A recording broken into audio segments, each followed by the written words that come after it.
Good morning student. ਮੈਂ Monika Mehta, science mistress. ਅੱਜ ਤੁਹਾਨੂੰ 10th ਕਲਾਸ ਦਾ ਮੈਗਨੈਟਿਜ਼ਮ ਲੈਸਨ ਕਰਾ ਰਹੇ ਹਾਂ ਔਰ ਛੋਟੀਆਂ ਕਲਾਸਾਂ 'ਚ ਵੀ 6ਵੀਂ 7ਵੀਂ 8ਵੀਂ 'ਚ ਵੀ ਤੁਸੀਂ ਥੋੜ੍ਹਾ ਬਹੁਤ ਪੜ੍ਹਿਆ ਹੋਇਆ। ਅਸੀਂ ਇੱਕ ਦੇਖ ਸਕਦੇ ਹਾਂ ਕਿ ਇੱਕ ਮੈਗਨੇਟ ਹੈਗੀ ਆ, ਠੀਕ ਹੈ। ਇਹ ਅਟਰੈਕਟ ਕਰ ਰਹੀ ਹੈਗੀ ਆ ਓਬਜੈਕਟਸ ਨੂੰ। ਤਾਂ ਅਸੀਂ ਦੇਖਦੇ ਹਾਂ ਕਿਹੜੇ ਪਦਾਰਥ ਚੁੰਬਕੀ ਹੁੰਦੇ ਆ ਅਤੇ ਕਿਹੜੇ ਅਚੁੰਬਕੀ, ਔਰ ਮੈਗਨੇਟਸ ਕਿੰਨੇ ਟਾਈਪ ਦੀਆਂ ਹੁੰਦੀਆਂ ਔਰ ਇਹਦੀਆਂ uses. You can see in the picture magnets ਦੀਆਂ ਸ਼ੇਪਸ, ਠੀਕ। Bar magnets, horseshoe shape, rod shape, cylindrical, ring shape, horseshoe shape और button shape. these are the different forms, shapes of the magnet that are used these days। ਇਹ ਕੀ ਦਿਖਾਈ ਹੈ? Campus ਦਿਸ਼ਾ ਸੂਚਕ, ਜਿਹਦੇ ਵਿੱਚ ਇੱਕ ਨੀਡਲ ਹੁੰਦੀ ਹੈ, ਠੀਕ ਹੈ। ਉਹ ਨੌਰਥ ਅਤੇ ਸਾਊਥ ਡਾਇਰੈਕਸ਼ਨ ਕਰਨੀ ਦੇ ਬਾਰੇ ਦੱਸਦੀ ਹੈਗੀ ਆ। ਤਾਂ ਕੰਪਸ ਨੂੰ ਅਸੀਂ ਯੂਜ਼ ਕਰਦੇ ਹੈਗੇ ਆ ਮੈਗਨੈਟਿਕ ਲਾਈਨਸ ਆਫ ਫੋਰਸ ਦਿਖਾਈਏ। ਇੱਕ ਮੈਗਨੇਟ ਲਓ, ਉਹਦੇ ਸਾਈਡ 'ਤੇ ਕੀ ਹੈ? ਲੋਹੇ ਦਾ ਚੂਰਨ, ਆਇਰਨ ਫਿਲਿੰਗ ਸਪਰਿੰਕਲ ਕਰ ਦਿਓ। ਯੂ ਕੈਨ ਸੀ ਕਿ ਇਹਨਾਂ ਦਾ ਇੱਕ ਪੈਟਰਨ ਬਣ ਜਾਏਗਾ। ਮੈਗਨੈਟਿਕ ਲਾਈਨਸ ਨੌਰਥ ਤੋਂ ਨਿਕਲਣਗੀਆਂ ਔਰ ਸਾਊਥ ਕੰਨੀ ਜਾਣਗੀਆਂ। ਅਤੇ ਪੋਲਸ 'ਤੇ ਮੈਗਨੈਟਿਕ ਫੀਲਡ ਕੀ ਹੁੰਦਾ? ਜ਼ਿਆਦਾ ਸਟਰੋਂਗ ਹੁੰਦਾ। ਇੱਦਾਂ ਇੱਕ ਪੈਟਰਨ ਬਣ ਜਾਂਦਾ। ਇਹਨੂੰ ਕੀ ਕਹਿੰਦੇ ਆ? Magnetic fields. ਚੁੰਬਕ ਦੇ ਸਿਰਿਆਂ 'ਤੇ ਮੈਗਨੈਟਿਕ ਫੀਲਡ ਕੀ ਹੈ? ਜ਼ਿਆਦਾ ਸਟਰੋਂਗ। ਦੇਖ ਸਕਦੇ ਹੋ, ਇਹ ਐਕਸਪੈਰੀਮੈਂਟ ਤੁਸੀਂ ਇਹਦੀ ਲੈਬ ਕਰ ਸਕਦੇ ਹੋ। ਨਾਓ ਕੰਪਸ ਅਤੇ ਮੈਗਨੇਟ ਦੇ ਨਾਲ ਅਸੀਂ ਕਿਵੇਂ ਦਿਸ਼ਾ ਦਾ ਜਾਂ ਡਾਇਰੈਕਸ਼ਨ ਦਾ ਪਤਾ ਲਗਾ ਸਕਦੇ ਹਾਂ। Let's do a experiment. We have bring a. ਅਸੀਂ ਕੀ ਕਰਦੇ ਹਾਂ? ਇੱਕ ਮੈਗਨੇਟ ਨੂੰ ਇਹਦੇ ਨਜ਼ਦੀਕ ਲੈ ਕੇ ਆਉਂਦੇ ਹਾਂ। ਤੁਸੀਂ ਦੇਖੋ, ਜਿਹੜਾ ਮੈਗਨੇਟ ਦਾ ਜਿਹੜਾ ਸਾਊਥ ਪੋਲ ਹੈ ਅਤੇ ਇਹਦਾ ਨੌਰਥ ਪੋਲ ਹੈ, they will attract each other. ਇੱਦਾਂ ਤਾਂ ਚੁੰਬਕੀ ਸੂਈ ਕੀ ਹੈ? ਵਿਖੇਪਿਤ ਹੋ ਜਾਂਦੀ ਹੈ ਜਦੋਂ ਇੱਕ ਮੈਗਨੇਟ ਨੂੰ ਇਹਦੇ ਨਜ਼ਦੀਕ ਲਿਆਇਆ ਜਾਂਦਾ। ਮੈਗਨੇਟ ਦਾ ਸਾਊਥ ਸਿਰਾ ਅਤੇ ਕੰਪਸ ਦਾ ਦਿਸ਼ਾ ਸੂਚਕ ਦਾ ਨੌਰਥ ਸਿਰਾ ਕੀ ਹੈ? ਇੱਕ ਦੂਜੇ ਦੇ ਕੰਨੀ ਵਿਖੇਪਿਤ ਹੋਣਗੇ। ਇਸ ਤੋਂ ਪਤਾ ਲੱਗਦਾ ਹੈ ਕਿ ਓਪੋਜ਼ਿਟ ਧਰੁਵ ਕੀ ਹੈ? ਪੋਲ ਇੱਕ ਦੂਜੇ ਨੂੰ ਆਕਰਸ਼ਿਤ ਕਰਦੇ ਹਨ, ਅਟਰੈਕਟ ਕਰਨਗੇ। ਅੱਗੇ ਅਸੀਂ ਦਿਖਾ ਰਹੇ ਹੈਗੇ ਹਾਂ ਕਿ same like poles repel each other. You can do the experiment, take the two magnets and can see ਕਿ ਜੋ ਸਿਮੀਲਰ ਪੋਲਸ ਹੈਗੇ ਆ, they will repel each other. ਇਹ ਅਸੀਂ ਹੋਰ ਵੀ ਕਈ ਮੈਥਡਸ ਦੇ ਨਾਲ ਕਰ ਸਕਦੇ ਹਾਂ। ਅਸੀਂ ਧਾਗਿਆਂ ਦੇ ਨਾਲ ਦੋ ਚੁੰਬਕ ਬੰਨੇ ਹੋਏ ਆ, ਲਟਕਾਏ ਹੋਏ ਆ, ਤਾਂ ਤੁਸੀਂ ਦੇਖ ਸਕਦੇ ਹੋ ਕਿ ਜਿਹੜੇ ਇੱਕੋ ਜਿਹੇ ਧਰੁਵ, ਠੀਕ ਹੈ, like poles will repel each other. Repulsion ਇੱਕ ਕ੍ਰਾਈਟੀਰੀਆ ਜਿਹਦੇ ਨਾਲ ਸਾਨੂੰ ਪਤਾ ਲੱਗਦਾ ਹੈਗਾ ਕਿ ਜੋ ਸਬਸਟਾਂਸ ਹੈ ਉਹ ਕੀ ਹੈ? ਇੱਕ ਮੈਗਨੈਟਿਕ ਸਬਸਟਾਂਸ ਹੈਗਾ। ਤਾਂ ਰਿਪਲਸ਼ਨ ਤੋਂ ਹੀ ਪਤਾ ਲੱਗਦਾ। ਅਗਰ ਅਟਰੈਕਸ਼ਨ ਹੋਏਗੀ ਤਾਂ ਉਹ ਲੋਹਾ ਵੀ ਹੋ ਸਕਦਾ, ਪਰ ਰਿਪਲਸ਼ਨ ਤੋਂ ਪਤਾ ਲੱਗਦਾ ਕਿ ਗਿਵਨ ਸਬਸਟਾਂਸ ਕੀ ਹੈ, ਦੀ ਪ੍ਰੋਪਰਟੀ ਕੀ ਹੈ? ਮੈਗਨੈਟਿਕ ਹੈ। ਇਹ ਦੇਖੋ, ਤੁਸੀਂ ਇੱਕ ਮੈਗਨੇਟ ਲਟਕਾਈ ਹੋਈ ਆ, ਉਹਦੇ ਕੋਲ ਤੁਸੀਂ ਦੂਸਰਾ ਚੁੰਬਕ ਲੈ ਕੇ ਆ ਰਹੇ ਹੋ, ਤਾਂ ਇਹ ਕੀ ਹੈ? ਰਿਪੈਲ ਕਰ ਰਿਹਾ। ਇਹਦਾ ਮਤਲਬ ਇਹਦਾ ਇਹ ਵਾਲਾ ਸਿਰਾ, ਠੀਕ ਹੈ, ਜਿਹੜਾ ਸਿਰਾ ਰਿਪੈਲ ਕਰ ਰਿਹਾ, ਤਾਂ ਉਹ ਕੀ ਹੋ ਗਿਆ? ਸੇਮ ਪੋਲ ਹੋ ਗਿਆ। ਤਾਂ ਰਿਪਲਸ਼ਨ ਹੀ ਇੱਕ ਕ੍ਰਾਈਟੀਰੀਆ ਜਿਹਦੇ ਰਾਹੀਂ ਤੁਸੀਂ ਦੱਸ ਸਕਦੇ ਹੋ ਕਿ ਗਿਵਨ ਜਿਹੜੀ ਹੈਗੀ ਆ ਤੁਹਾਡਾ ਸਬਸਟਾਂਸ ਔਰ ਓਬਜੈਕਟ ਕਿ ਮੈਗਨੈਟਿਕ ਹੈਗੀ ਹੈ। ਦੈਨ ਮੈਗਨੈਟਿਕ ਫੀਲਡ ਦੇ ਬਾਰੇ ਅਸੀਂ ਦੇਖਿਆ ਕਿ ਪਿੱਛੇ ਸਪਰਿੰਕਲ ਕੀਤਾ ਸੀਗਾ ਆਇਰਨ ਫਿਲਿੰਗ, ਤਾਂ ਉਹ ਇੱਕ ਪੈਟਰਨ ਗੇਨ ਕਰਦੀਆਂ ਹੈਗੀਆਂ। ਉਸਨੂੰ ਇੱਕ ਚੁੰਬਕੀ ਫੀਲਡ ਕਹਿੰਦੇ ਹੈਗੇ ਆ। ਤੁਸੀਂ ਦੇਖ ਸਕਦੇ ਹੋ ਕਿ ਚੁੰਬਕੀ ਰੇਖਾਵਾਂ ਨੌਰਥ ਤੋਂ ਇਮਰਜ ਹੋ ਰਹੀਆਂ ਅਤੇ ਸਾਊਥ ਪੋਲ 'ਚ ਇਮਰਜ ਹੋ ਰਹੀਆਂ, ਠੀਕ ਹੈ, ਨਿਕਲ ਰਹੀਆਂ ਅਤੇ ਸਾਊਥ ਪੋਲ ਕੰਨੀ ਜਾ ਰਹੀਆਂ ਹੈਗੀਆਂ। ਇੱਦਾਂ ਮੈਗਨੈਟਿਕ ਲਾਈਨਸ ਇੱਕ ਦੂਜੇ ਦੇ ਪੈਰਲਲ ਹੈ। ਦੋ ਮੈਗਨੈਟਿਕ ਲਾਈਨਸ ਕਦੇ ਵੀ ਇੱਕ ਦੂਸਰੇ ਨੂੰ ਨਹੀਂ ਕੱਟਦੀਆਂ, ਠੀਕ ਹੈ। ਅਗਰ ਇੱਕ ਦੂਸਰੇ ਨੂੰ ਕੱਟਣਗੀਆਂ ਤਾਂ ਇੱਕ ਪੁਆਇੰਟ 'ਤੇ ਦੋ ਡਾਇਰੈਕਸ਼ਨਸ ਕਿਵੇਂ ਹੋ ਸਕਦੀਆਂ ਹੈਗੀਆਂ? ਤਾਂ ਮੈਗਨੈਟਿਕ ਲਾਈਨਸ ਆਊਟਸਾਈਡ ਦੀ ਮੈਗਨੇਟ ਕੀ ਹੈ? ਨੌਰਥ ਤੋਂ ਅਰਾਈਜ਼ ਹੋ ਰਹੀਆਂ ਔਰ ਸਾਊਥ ਕੰਨੀ ਜਾ ਰਹੀਆਂ ਹੈਗੀਆਂ। ਦੇ ਨੈਵਰ ਇੰਟਰਸੈਕਟ ਈਚ ਅਦਰ। ਕਦੇ ਵੀ ਮੈਗਨੈਟਿਕ ਲਾਈਨਸ ਆਫ ਫੋਰਸ ਇੱਕ ਦੂਜੇ ਨੂੰ ਇੰਟਰਸੈਕਟ ਨਹੀਂ ਕਰ ਸਕਦੀਆਂ। ਅਸੀਂ ਕੰਪਸ ਦੀ ਸਹਾਇਤਾ ਨਾਲ ਵੀ ਦੇਖ ਸਕਦੇ ਹਾਂ ਕਿ ਜਿਵੇਂ ਇੱਕ ਮੈਗਨੇਟ ਰੱਖੀ ਹੋਈ ਆ ਔਰ ਕੰਪਸ ਹੈ, ਠੀਕ ਹੈ, ਉਹ ਕੀ ਹੈ? ਮੈਗਨੈਟਿਕ ਲਾਈਨ ਆਫ ਫੋਰਸ 'ਤੇ ਜਾ ਰਹੀ ਹੈਗੀ ਅੱਗੇ ਅੱਗੇ। ਤਾਂ ਇਹ ਵੀ ਐਕਸਪੈਰੀਮੈਂਟ ਤੁਸੀਂ ਕੰਪਸ ਦੀ ਸਹਾਇਤਾ ਦੇ ਨਾਲ ਮੈਗਨੈਟਿਕ ਫੀਲਡ ਨੂੰ ਦੇਖ ਸਕਦੇ ਹੋ ਜਾਂ ਡਰੋ ਕਰ ਸਕਦੇ ਹੋ, ਜਾਂ ਕੰਪਸ ਦੀ ਸਹਾਇਤਾ ਨਾਲ ਨੌਰਥ ਅਤੇ ਸਾਊਥ ਪੋਲ ਦਾ ਪਤਾ ਲਗਾ ਸਕਦੇ ਹੈਗੇ ਆ। ਇਸੇ ਤਰ੍ਹਾਂ ਧਰਤੀ ਦਾ ਵੀ ਆਪਣਾ ਮੈਗਨੈਟਿਕ ਫੀਲਡ ਹੁੰਦਾ ਹੈਗਾ। ਤੁਸੀਂ ਇੱਕ ਕੰਪਸ ਦੀ ਸਹਾਇਤਾ ਦੇ ਨਾਲ ਇਹਨੂੰ ਵੀ ਦੇਖ ਸਕਦੇ ਹੋ ਕਿ ਧਰਤੀ ਦੇ ਸਰਾਊਂਡ ਆਪਣਾ ਜੋ ਧਰਤੀ ਦਾ ਨਾਰਥ ਪੋਲ ਹੈ ਉਹ ਜੋਗ੍ਰਾਫਿਕਲੀ ਸਾਊਥ ਪੋਲ ਹੋਏਗਾ, ਔਰ ਧਰਤੀ ਦਾ ਜੋ ਸਾਊਥ ਪੋਲ ਹੈ ਉਹ ਜੋਗ੍ਰਾਫਿਕਲੀ ਨਾਰਥ ਪੋਲ ਹੋਏਗਾ। ਕਿਉਂਕਿ ਧਰਤੀ ਦੇ ਵਿੱਚ ਵੀ ਮੋਲਟਨ, ਠੀਕ ਆ, ਆਇਰਨ ਵਗੈਰਾ ਹੈਗਾ, ਉਹਦੇ ਕਰਕੇ ਇਹ ਇੱਕ ਛੜ ਚੁੰਬਕ ਦੀ ਤਰ੍ਹਾਂ ਬਿਹੇਵ ਕਰਦੀ ਹੈ। ਹੁਣ ਅਸੀਂ ਐਕਸਪੈਰੀਮੈਂਟਲੀ ਦੇਖਦੇ ਹੈਗੇ ਆ ਵੀ ਇੱਕ ਕਰੰਟ ਕੈਰਿੰਗ ਵਾਇਰ ਹੈ, ਉਹਦੇ ਸਾਈਡ 'ਤੇ ਮੈਗਨੈਟਿਕ ਫੀਲਡ ਡਿਵੈਲਪ ਹੋ ਜਾਂਦਾ ਹੈਗਾ। ਤਾਂ ਇਸ ਨੂੰ ਚੈੱਕ ਕਰਨਾ ਹੈਗਾ ਅਸੀਂ ਕਿ current carrying wire having magnetic field, ਅਸੀਂ ਇੱਕ ਚੁੰਬਕੀ ਸੂਈ ਜਾਂ ਕੰਪਸ ਲੈ ਕੇ ਜਾਂਦੇ ਹਾਂ ਤਾਂ ਉਹਦੀ ਨੀਡਲ ਕਿਆ ਹੋਏਗੀ, ਡਿਫਲੈਕਟ ਹੋਏਗੀ। ਅਗਰ ਅਸੀਂ ਬੈਟਰੀ ਦੇ ਟਰਮੀਨਲ ਚੇਂਜ ਕਰਦੀਏ ਤਾਂ ਡਿਫਲੈਕਸ਼ਨ ਕੀ ਆ, ਓਪੋਜ਼ਿਟ ਡਾਇਰੈਕਸ਼ਨ 'ਚ ਹੁੰਦੀ ਹੈ। ਤੁਸੀਂ ਇਸ ਨੂੰ ਹੋਰ ਵੱਧ ਐਕਸਪੈਰੀਮੈਂਟਲੀ ਦੇਖ ਸਕਦੇ ਹੋ। ਵੋਲਟਮੀਟਰ ਲਗਾਇਆ ਹੋਇਆ ਕਿ ਕਰੰਟ ਕੈਰਿੰਗ ਵਾਇਰ 'ਚੋਂ ਕਰੰਟ ਪ੍ਰੋਡਿਊਸ ਹੋ ਰਿਹਾ, ਤਾਂ ਕਰਕੇ ਮੈਗਨੈਟਿਕ ਮਤਲਬ ਕਰੰਟ ਕੈਰਿੰਗ ਵਾਇਰ 'ਚੋਂ ਦੇ ਸਰਾਊਂਡਿੰਗ ਮੈਗਨੈਟਿਕ ਫੀਲਡ ਹੈ, ਜਿਹਦੇ ਕਰਕੇ ਇੰਡਿਊਸ ਮੈਗਨੈਟਿਕ ਫੀਲਡ ਦੇ ਕਰਕੇ ਵੋਲਟਮੀਟਰ 'ਚੋਂ ਡਿਫਲੈਕਸ਼ਨ ਸ਼ੋ ਹੁੰਦੀ ਹੈ। ਕੰਪਸ ਲਗਾ ਲਓ ਜਾਂ ਵੋਲਟਮੀਟਰ ਲਗਾ ਕੇ ਤੁਸੀਂ ਕਰੰਟ ਦੇਖ ਸਕਦੇ ਹੋ। ਔਰ ਇਹ ਕਰੰਟ ਕੈਰਿੰਗ ਵਾਇਰ, ਠੀਕ ਹੈ, ਜਦੋਂ ਅਸੀਂ ਕਰੰਟ ਇੱਕ ਕਰੰਟ ਕੈਰਿੰਗ ਵਾਇਰ ਹੈ, ਉਹਦੇ ਸਰਾਊਂਡਿੰਗ ਮੈਗਨੈਟਿਕ ਫੀਲਡ ਅਸੀਂ ਦੇਖ ਰਹੇ ਹਾਂ ਚੁੰਬਕੀ ਸੂਈ ਲਗਾ ਕੇ। On changing the direction of the current, ਤਾਂ ਇਹਦੀ ਕੰਪਸ ਦੀ ਡਾਇਰੈਕਸ਼ਨ ਵੀ ਚੇਂਜ ਹੋ ਜਾਏਗੀ, ਠੀਕ ਹੈ। ਤਾਂ ਇੱਦਾਂ ਤੁਸੀਂ ਐਕਸਪੈਰੀਮੈਂਟਲੀ ਦੇਖ ਸਕਦੇ ਹੋ ਕਿ ਇੱਕ ਕਰੰਟ ਕੈਰਿੰਗ ਵਾਇਰ ਦੇ ਸਰਾਊਂਡਿੰਗ ਕਿਆ ਹੁੰਦਾ, ਮੈਗਨੈਟਿਕ ਫੀਲਡ ਹੁੰਦਾ ਹੈ। ਇਹ ਕਿਆ ਦਿਖਾਇਆ, ਚੁੰਬਕੀ ਖੇਤਰ, ਠੀਕ ਹੈ, north and south pole, you can see the magnetic pattern, magnetic field, ਠੀਕ ਹੈ। ਇਹ ਮੈਗਨੈਟਿਕ ਫੀਲਡ ਦਿਖਾਇਆ ਹੈਗਾ ਕਿ ਨਾਰਥ ਪੋਲ ਤੋਂ ਰਾਈਜ਼ ਹੁੰਦੀ ਆ, ਸਾਊਥ ਪੋਲ 'ਤੇ ਖ਼ਤਮ ਹੁੰਦੀ ਆ।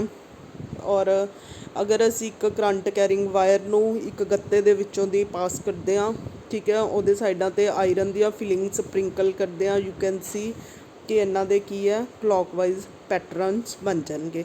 ਤਾਂ ਇੱਥੇ ਅਸੀਂ right hand thumb rule apply ਕਰਕੇ ਦੇਖਦੇ ਹੈਗੇ ਹਾਂ ਕਿ ਇਹ ਜਿਹੜੇ ਮੈਗਨੈਟਿਕ ਫੀਲਡ ਇਨ ਸਰਕੂਲਰ ਕੋਸੈਂਟਰਿਕ ਲੂਪ ਪੈਦਾ ਹੋਈ ਆ, ਬਣੀਆਂ ਹੈਗੀਆਂ, ਇਹਨਾਂ 'ਚ ਕਿਵੇਂ ਹੋਏਗਾ। ਅਗਰ ਇੱਕ ਲੂਪ ਹੈ ਉਹਦੇ ਵਿੱਚੋਂ ਅਸੀਂ ਕਰੰਟ ਪਾਸ ਕਰਦੇ ਹੈਗੇ ਹਾਂ ਤਾਂ ਕਿਆ ਹੁੰਦਾ, ਰਾਈਟ ਹੈਂਡ ਥੰਬ ਦੇ ਅਕੋਰਡਿੰਗ ਜੇ ਕਰੰਟ ਅਪਵਰਡ ਜਾ ਰਿਹਾ ਹੈਗਾ ਤਾਂ ਮੈਗਨੈਟਿਕ ਫੀਲਡ ਕਿਆ ਹੋਏਗਾ, ਐਂਟੀ ਕਲੋਕਵਾਈਜ਼। ਜੇ ਕਰੰਟ ਦੀ ਡਾਇਰੈਕਸ਼ਨ ਇੱਕ ਕਰੰਟ ਕੈਰਿੰਗ ਵਾਇਰ ਦੇ ਵਿੱਚੋਂ ਡਾਊਨਵਰਡ ਹੈ ਤਾਂ ਮੈਗਨੈਟਿਕ ਫੀਲਡ ਕਿਆ ਹੋਏਗਾ, clockwise. You can apply the right hand thumb rule.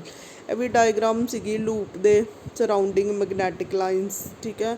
By chance this is not working, ਠੀਕ ਹੈ।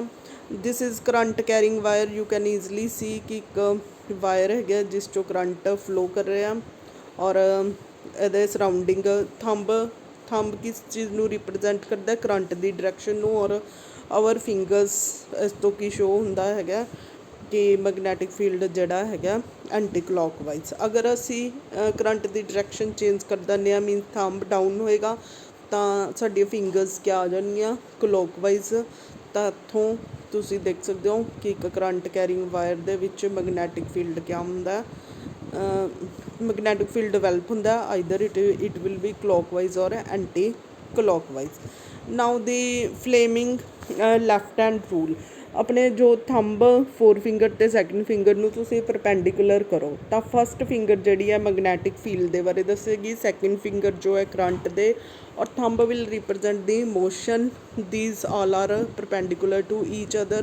We will apply this on the electrical motor and how it works. This again shows right hand thumb rule ਕਿ current carrying ਇੱਕ wire ਹੈਗੀ ਆ, loop ਹੈਗੀ ਆ, ਉਹਦੇ surrounding you can C magnetic field develop ਹੋ ਰਿਹਾ ਹੈਗਾ, ਠੀਕ ਹੈ। ਤਾਂ ਅਤੇ ਤੁਸੀਂ ਕਿਹੜਾ ਹੱਥ ਦਾ ਰੂਲ ਲਗਾਓਗੇ, right hand thumb rule. Now we again do the experiment with the loop. ਹਜੇ ਤੱਕ ਅਸੀਂ ਸਟੇਟ ਕੰਡਕਟਰ ਦੇ ਬਾਰੇ ਪੜ੍ਹਿਆ ਸੀ ਜਿਹਦੇ ਸਰਾਊਂਡਿੰਗ ਕੀ ਹੈ, ਮੈਗਨੈਟਿਕ ਫੀਲਡ ਪ੍ਰੋਡਿਊਸ ਹੁੰਦਾ। ਅਸੀਂ ਇਹ ਮੈਗਨੇਟ ਲਗਾਈ ਹੈਗੀ ਹੈ ਅਤੇ ਲੂਪ ਬਲਬ, ਤੁਸੀਂ ਦੇਖੋਗੇ ਜਦੋਂ ਅਸੀਂ ਇਹਨੂੰ ਚਲਾਉਂਦੇ ਹਾਂ ਤਾਂ ਮੈਗਨੈਟਿਕ ਫੀਲਡ ਦੇ ਕਰਕੇ ਕਰੰਟ ਪ੍ਰੋਡਿਊਸ ਹੋਏਗਾ, ਐਜ਼ ਅ ਰਿਜ਼ਲਟ ਕੀ ਹੈ, ਬਲਬ ਤੁਹਾਡਾ ਜਗ ਜਾਏਗਾ। ਤਾਂ ਇੱਦਾਂ ਤੁਸੀਂ ਇੱਕ ਐਕਸਪੈਰੀਮੈਂਟਲੀ ਕਰ ਸਕਦੇ ਹੈਗੇ ਹੋ। ਨਾਓ ਅਸੀਂ ਇੱਕ ਸੌਫਟ ਆਇਰਨ ਦੀ ਕੋਰ ਲਈ ਆ, ਉਹਦੇ ਸਾਈਡ 'ਤੇ ਕਾਪਰ ਦੀ ਵਾਇਰ ਲਪੇਟੀ ਆ, ਉਹਨੂੰ ਕਿਸੇ ਇਲੈਕਟ੍ਰੀਸਿਟੀ ਦੇ ਸੋਰਸ ਗਲਵੈਨੋਮੀਟਰ ਜਾਂ ਵੋਲਟਮੀਟਰ ਨਾਲ ਜੋੜਿਆ ਹੋਇਆ। When we move the magnet inside the solenoid inside the core, ਤਾਂ ਇਹਦੇ ਵਿੱਚ magnetic induce magnetic field produce ਹੁੰਦਾ ਹੈ। As a result current produce ਹੋਏਗਾ, ਅਤੇ ਇਹਦੇ ਵਿੱਚ ਔਨ ਰਿਵਰਸਿੰਗ ਦੀ ਡਾਇਰੈਕਸ਼ਨ, ਤਾਂ ਇਹਦੇ ਵਿੱਚ ਇਹ ਦੇਖੋ ਨੌਰਥ ਪੋਲ ਗਿਆ ਹੈ, ਇਨਸਾਈਡ ਜਾ ਰਿਹਾ ਹੈਗਾ ਲੂਪ ਦੇ ਵਿੱਚ, ਤਾਂ ਕਰੰਟ ਪ੍ਰੋਡਿਊਸ ਹੋ ਰਿਹਾ। ਅਗਰ ਅਸੀਂ ਇਹਦੀ ਡਾਇਰੈਕਸ਼ਨ ਚੇਂਜ ਕਰ ਦਾਂਗੇ ਤਾਂ ਕਰੰਟ ਦੀ ਡਾਇਰੈਕਸ਼ਨ ਵੀ ਚੇਂਜ ਹੋ ਜਾਂਦੀ ਹੈ। ਇਹਨੂੰ ਇੰਡਿਊਸ ਕਰੰਟ ਔਰ ਇੰਡਿਊਸ ਮੈਗਨੈਟਿਕ ਫੀਲਡ ਕਹਿ ਸਕਦੇ ਹੋ, ਜਾਂ electromagnetic induction. We can make our electromagnet.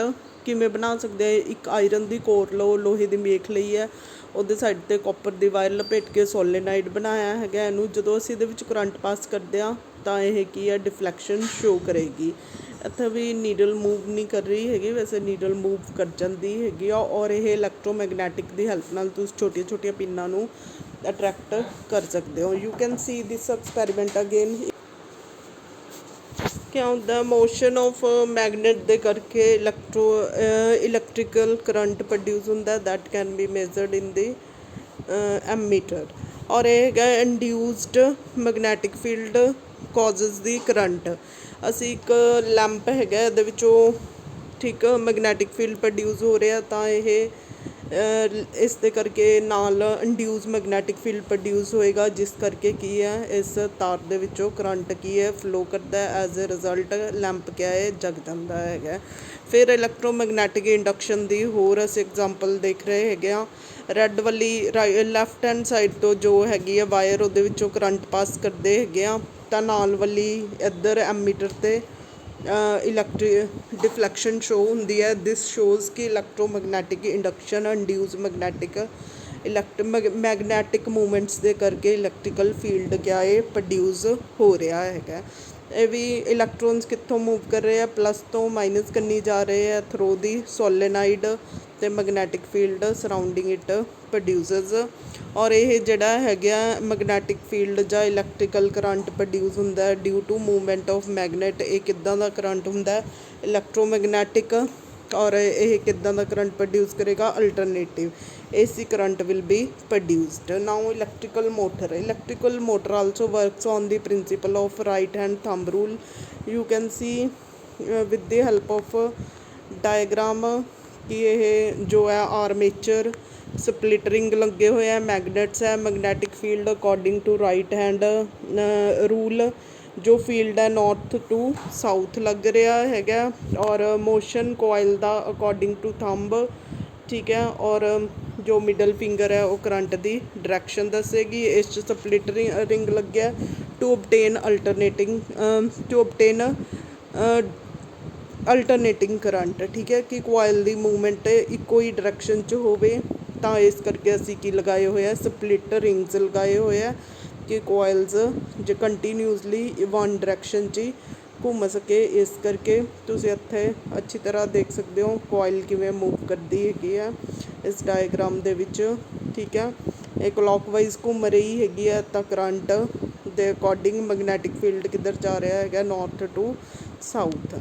ਇਹ ਅਲੱਗ-ਅਲੱਗ ਡਾਇਗਰਾਮਸ ਦੇ ਥਰੂ ਅਸੀਂ ਇਲੈਕਟ੍ਰੀਕਲ ਮੋਟਰ ਦਿਖਾਈਏ। ਨਾਓ ਇਲੈਕਟ੍ਰੀਕਲ ਜਨਰੇਟਰ 'ਚ ਮਕੈਨੀਕਲ ਐਨਰਜੀ ਕਾਸ਼ ਚੇਂਜ ਹੁੰਦੀ ਹੈ, electrical energy due to movement of the coil move ਕਰ ਰਹੀ ਹੈ, ਮੈਗਨੈਟਿਕ ਫੀਲਡ ਦੇ ਵਿੱਚ ਪਈ ਹੈ। As a result electricity produce ਹੋ ਰਹੀ ਹੈ, ਔਰ ਬੱਲਬ ਕਿਆ ਹੈ, ਜਗ ਰਿਹਾ ਹੈਗਾ। ਦੁਬਾਰਾ ਤੁਸੀਂ ਕਿਆ ਦੇਖ ਸਕਦੇ ਹੈਗੇ ਹੋ, ਇਲੈਕਟ੍ਰੀਕਲ ਮੋਟਰ ਦੇ ਵਿੱਚ ਇਲੈਕਟ੍ਰੀਕਲ ਐਨਰਜੀ ਯੂਜ਼ ਹੁੰਦੀ ਹੈ, ਔਰ ਮੈਗਨੈਟਿਕ ਫੀਲਡ ਪ੍ਰੋਡਿਊਸ ਹੁੰਦਾ। ਐਜ਼ ਅ ਰਿਜ਼ਲਟ ਕੋਇਲ ਘੁੰਮਦੀ ਆ, ਔਰ ਜਨਰੇਟਰ ਦੇ ਵਿੱਚ ਮਕੈਨੀਕਲ ਐਨਰਜੀ ਯੂਜ਼ ਹੁੰਦੀ ਹੈ, ਅਤੇ ਇਲੈਕਟ੍ਰੀਸਿਟੀ ਪ੍ਰੋਡਿਊਸ ਹੋ ਰਹੀ ਹੈ। ਔਰ ਜੋ ਹੈ ਇਲੈਕਟ੍ਰੀਕਲ ਬੈਲ ਹੈ, ਇਹ ਵੀ ਇਸੇ ਅਕੋਰਡਿੰਗ ਟੂ ਇਲੈਕਟ੍ਰੋਮੈਗਨੈਟਿਕ ਇੰਡਕਸ਼ਨ ਦੇ ਅਨੁਸਾਰ ਹੀ ਕੰਮ ਕਰਦੀ ਹੈਗੀ ਹੈ। ਤੁਸੀਂ ਦੇਖ ਸਕਦੇ ਹੋ ਕਿ ਅਸੀਂ ਇਹਦੇ ਵਿੱਚੋਂ ਕਰੰਟ ਪਾਸ ਕਰ ਰਹੇ ਹੈਗੇ ਆ ਵਾਇਰ ਤੋਂ, ਔਰ ਯੂ ਸ਼ੇਪ ਦੀ ਮੈਗਨੇਟ ਲੱਗੀ ਹੋਈ ਹੈ, ਤਾਂ ਉਹਦੇ ਸਾਈਡ 'ਤੇ ਮੈਗਨੈਟਿਕ ਫੀਲਡ ਡਿਵੈਲਪ ਹੋਏਗਾ, ਤਾਂ ਇਹ ਹੈਮਰ ਨੂੰ ਆਪਣੇ ਕੰਨੀ ਖਿੱਚੇਗਾ ਲੋਹੇ ਦੇ ਨੂੰ, ਠੀਕ ਹੈ। ਤਾਂ ਸ਼ੋਨ ਇਨ ਡਾਇਗਰਾਮ ਔਰ ਇਨ ਦੀ ਪਿਕਚਰ, ਤਾਂ ਹੈਮਰ ਕਿਆ ਇਹ ਗੋਂਗ ਦੇ ਨਾਲ ਟਕਰਾ ਜਾਏਗਾ, as a result sound produce ਹੁੰਦੀ ਹੈ। ਇਹ ਵੀ ਐਪਲੀਕੇਸ਼ਨਸ ਹੈਗੀ ਹੈ electromagnetic induction the. Thank you for watching the video and this is the compass needle showing the deflection. This was all about the electromagnetism or magnetism, ਚੁੰਬਕ ਦੇ ਪ੍ਰਭਾਵ you can say. Thank you for watching the